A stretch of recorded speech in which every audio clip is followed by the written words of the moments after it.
Magandang araw po. Sana po ay nasa mabuti kayong kalagayan. Ako po ulit si Obet. At meron na naman po tayong kwentong ibabahagi sa inyo. Ito po ay naganap sa totoong buhay. Ang kwentong ito ay ibinahagi ni Boss Jomar. At ito po ay karanasan ng kanyang ama. Ito po ay naganap sa lalawigan ng Maguindanao. Ito po ang kwento. Taong 2004 to naganap sa aming baryo dito sa Maguindanao. Nagtatahi ako ng lambat nun para sa pangingisda. Dahil hindi kami makapalaot nun dahil sa nawarak ito. At ginagawan ko na lamang ng paraan dahil ito lamang ang ikinabubuhay namin. Lalo na sa aking pamilya. Sa laki ng lambat na yun, ay inaabot ako ng maghapon sa pagtatahi. Katulong ko dun sa pagkumpuni ng lambat ay ang aking pinsan na si Loloy. Nang matapos namin, ay saka pa lamang kami nag-uwian. Ngunit nang mapadaan kami sa bahay ng pinsan ko, ay bigla na lamang itong nag-ayang uminom. Tatanggi pa sana ako pero nung inalabas na ng pinsan ko ang isang galon ng tuba, ay wala na akong nagawa pa. Kaya nag-iinuman kami. At napasarap ang aming kwentuhan.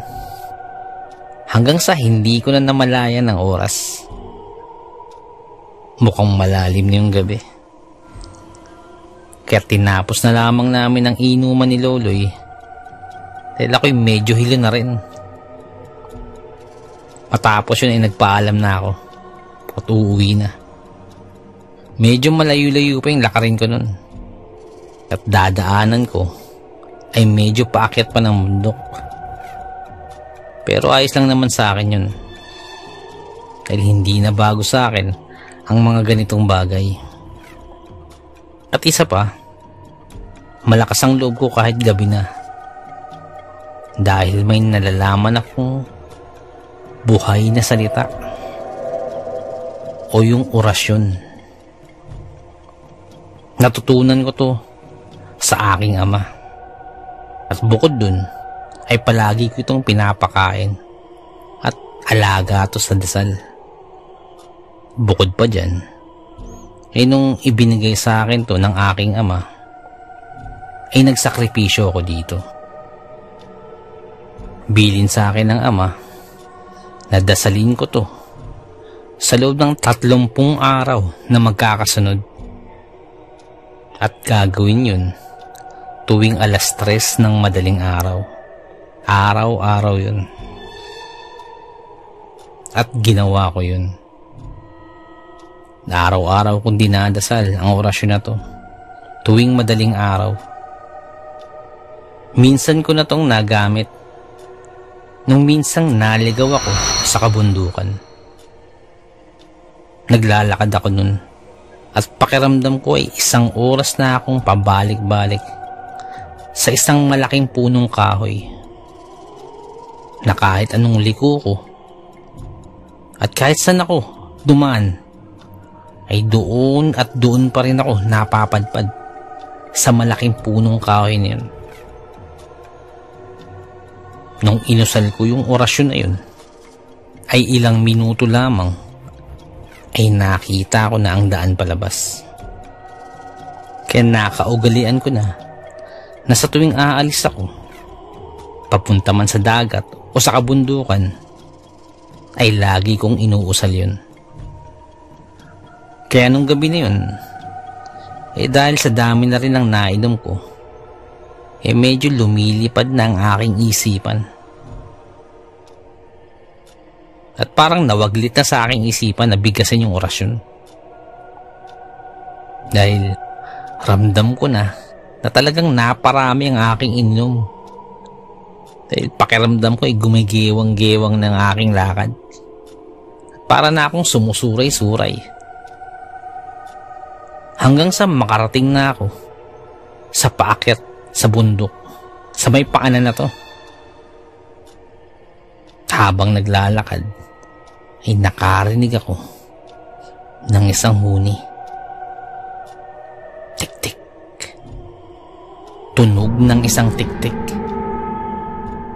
Kahit malasing-lasing na ako, ay nakilala ko ang huni na yun. Dahil umaalingaw-ngaw ito sa aking tenga. At habang naglalakad paakyat, ay pakiramdam ko ay may sumusunod sa akin. Kaya napatigil ako sa paglalakad. At tumingin-tingin ako sa paligid. Napakadilim ng kapaligiran. Kaya sinubukan ko muling humakbang. Pagkahakbang ko, nakarinig din ako ng isa pang yabag bukod sa aking hakbang. Nakiramdam muli ako. At humakbang muli ako. At may narinig din akong humakbang. Bawat hakbang ko ay may naririnig din ako na parang naglalakad din, na halos kaalinsabay ng aking mga yabag. At sa puntong yun ay dun ko pa lamang naalala yung orasyon na itinuro sa akin ng aking ama. Inusal ko ito. Ngunit sa bawat usal ko ay nagkakandabali-baliktad ang buhay na salita. Parang namamali-mali ako. Marahil ay isa na sobrahan talaga ako sa pag-inom ng tuba. Sa bawat hakbang ko ay naririnig ko ang sumusunod sa akin. At sa puntong ay siya ring bigkas ko ng dasal.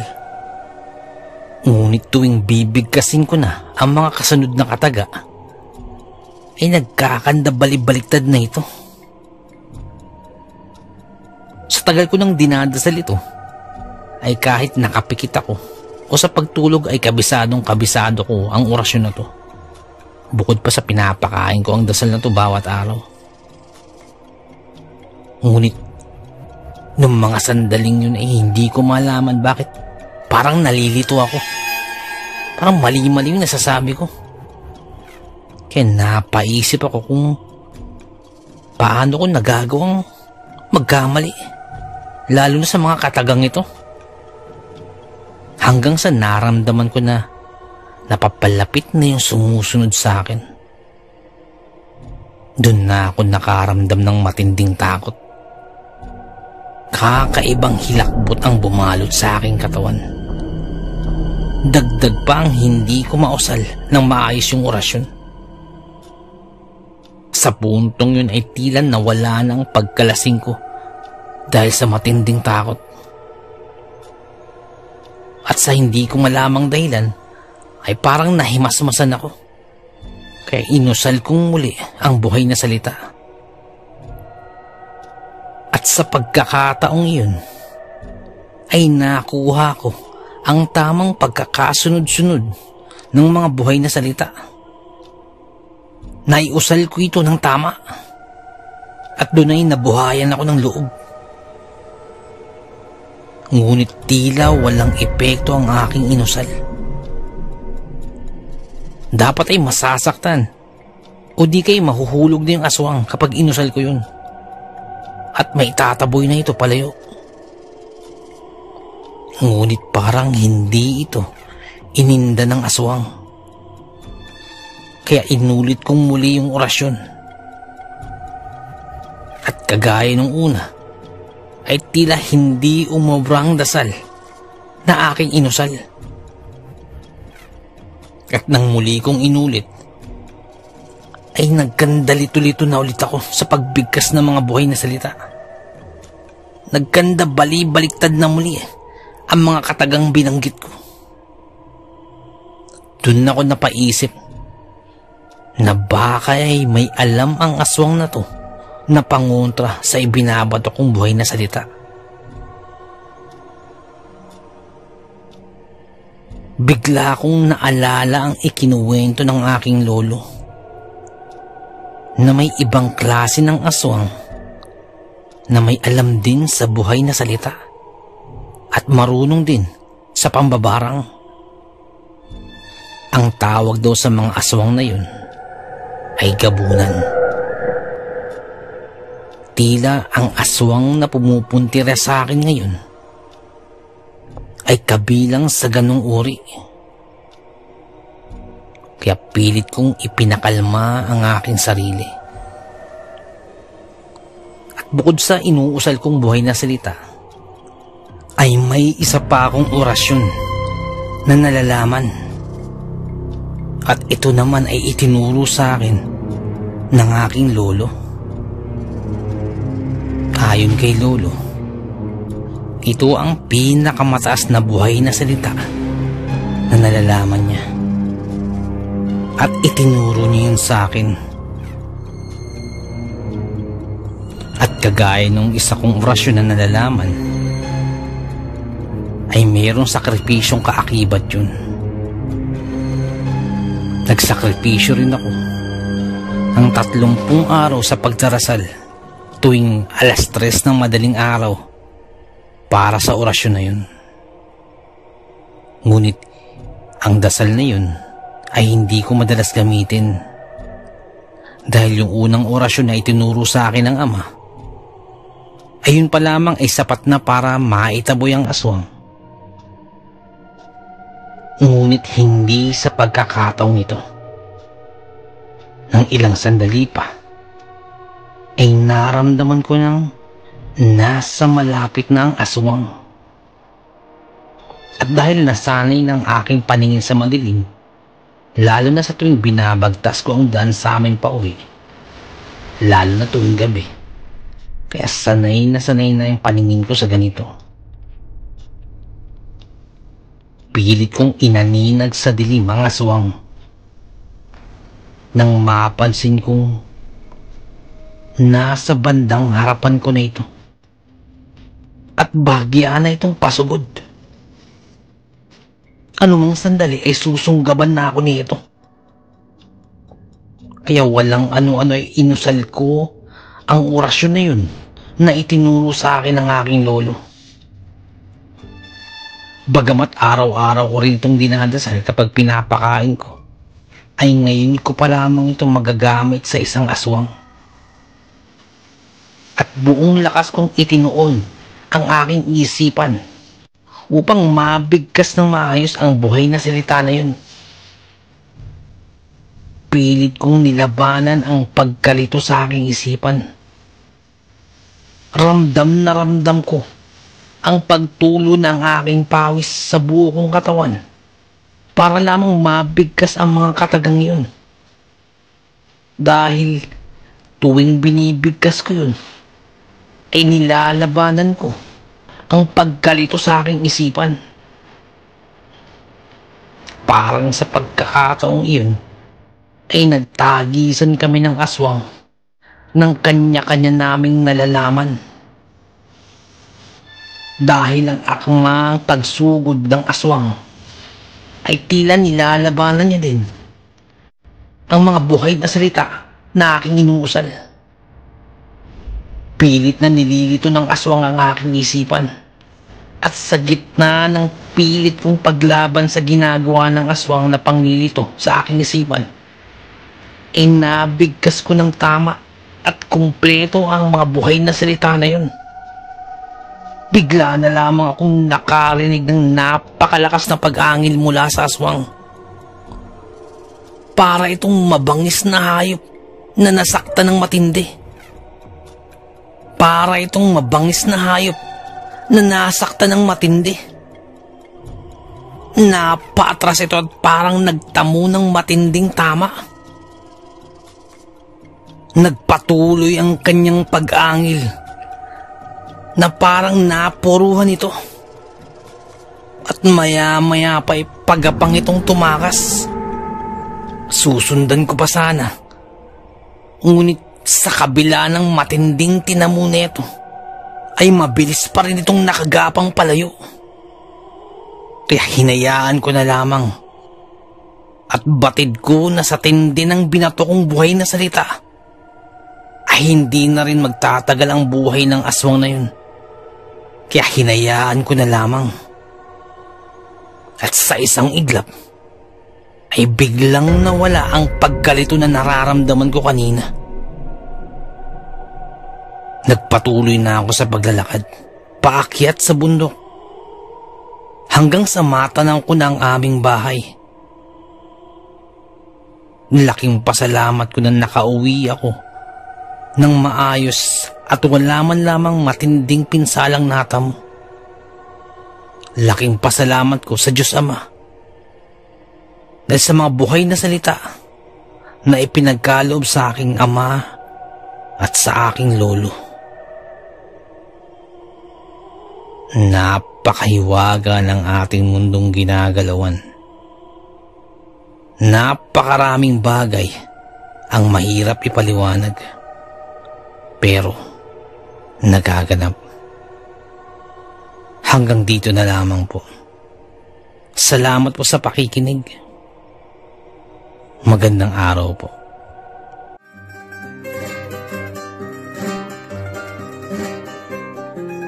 Nais ko lamang pong magpasalamat sa lahat po ng sumusuporta sa ating channel. Sa lahat po ng ating mga subscribers, mga listeners, at mga silent listeners po natin. Maraming salamat po. Ganun din po sa ating mga OFW listeners mula po sa iba't ibang bahagi po ng mundo. Maraming salamat. Ganun din po sa mga silent listeners po natin at sa mga listeners po natin mula po sa iba't ibang kapuluan po ng Pilipinas. Maraming salamat po. At sa mga nagpapadala po ng kwento, sobrang salamat po. Sobrang laki pasasalamat po. Nais ko lamang pong i-shout out si Boss John Vergara Jr. Boss, shout out po. Maraming salamat po. Shout out din po kay Ma'am Imelda Pascua. Ma'am, shout out po. Nais ko rin pong batiin ng happy birthday ang anak po ni Boss Bobby Gonzales na si Ken Angelo Gonzales. Happy birthday! More birthdays to come. More blessings and good health. Pasensya na at ngayon ko lang nabati. Happy birthday sa'yo, Ken Angelo Gonzales. And also belated happy birthday po sa anak po ni Ma'am Christy Harm na si Janina Harm.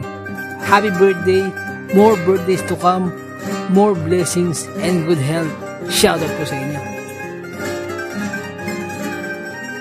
Nais ko lamang pong i-shout out si Boss Joshua Oyao from Lapu-Lapu City, Cebu. Shout out po sa iyo, boss. Happy birthday din po kay Boss Marlon Paro. Boss, more birthdays to come, more blessings and good health. Shoutout po sa inyo, Boss Marlon. Shoutout din po kay Boss Val Dayot at sa family po ni Boss Val Dayot dyan po sa may Kalinog, Iloilo. Shoutout po sa inyo. Si Ma'am Helen Casamayor. Ma'am, maraming salamat po. Isa po sa masugid natin tagapakinig po mula pa po nung nasa Saudi pa po siya. Maraming salamat po, Ma'am Helen Casamayor. Isa po sa ating mga silent listeners. Sobrang salamat po. Sana po, ingat po kayo dyan palagi. Maraming salamat po.